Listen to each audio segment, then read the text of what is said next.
Alright, now it's time to master the related distance. For this exercise, you place 2 poles on the ground or cavalettis between 5 and 9 strides apart. Today I'm going for 5 strides apart, and that walks 22 paces. The distance between cavalettis or poles on the ground walks slightly different to the distance you'd walk between jumps, and this is why. When you walk the distance between jumps, you leave aside or factor in 4 paces for landing and takeoff, 2 paces for landing and 2 paces for takeoff. But with cavalettis or poles on the ground, you certainly won't land 2 paces away from them or need 2 paces for takeoff. So we only allow an extra 2 paces for landing and takeoff, 1 pace for landing and 1 pace for takeoff.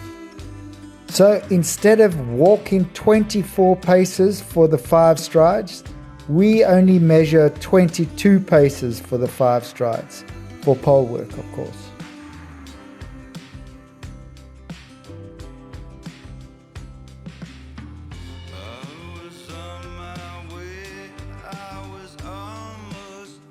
How to count your stride.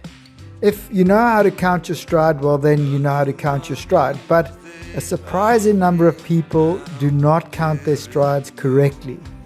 So you do not count to 1 at this point, because your horse has only just landed and has not taken a stride.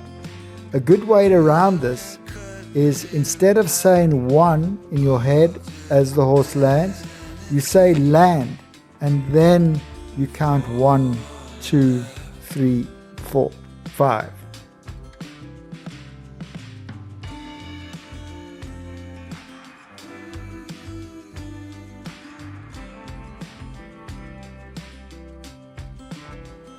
The first mental step you need to take to ride related distances well is to be very aware, almost hyper vigilant, of how you rode into the distance. What I mean by that is, if you had a quiet ride into the related distance, which is perfectly okay, the distance will usually ride longer than normal. You will land a little closer to the first pole or jump, and your first stride or 2 will probably be a little shorter than they need to be. So you need to recognize that immediately and lengthen your stride as soon as you land, so that you can make the distance up early and you can sit quietly for the jump out. And vice versa, if you have a strong ride into the related distance, you will usually land a little further into the distance, and your first stride or 2 may be slightly longer than normal. In that case, as soon as you land, you need to shorten the stride so that you can sit quietly for the jump out. I know this may sound a little obvious, but it's surprisingly difficult to remember to do it. This is absolutely critical. In many ways, it's the key to riding a related distance well.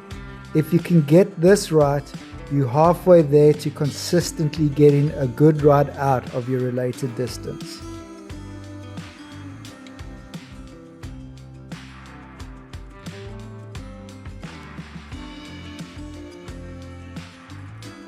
The second mental step is to remember to look early as soon as you jump into the related distance. And by that I mean look at the second jump, not just vaguely in the general direction. You need to laser focus on that top pole so that you can fine-tune your ride out of the related distance.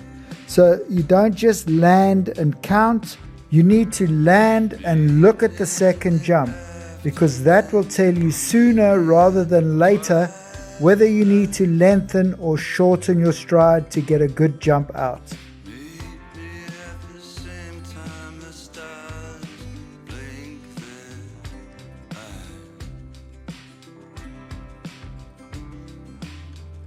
And then the final piece of the puzzle is practice. There are no shortcuts in show jumping, but if you put the time and effort in, you will improve. That is guaranteed. This is a really good environment to practice related distances because when you make mistakes, it's inconsequential. The horse can simply step over the pole, so it takes the pressure off. It's a low stress way for you to improve your judgment and your feel for riding a related distance. You can make plenty of mistakes, learn from them, and keep going without worrying about it. It's easy to set up, so make the effort and you won't regret it.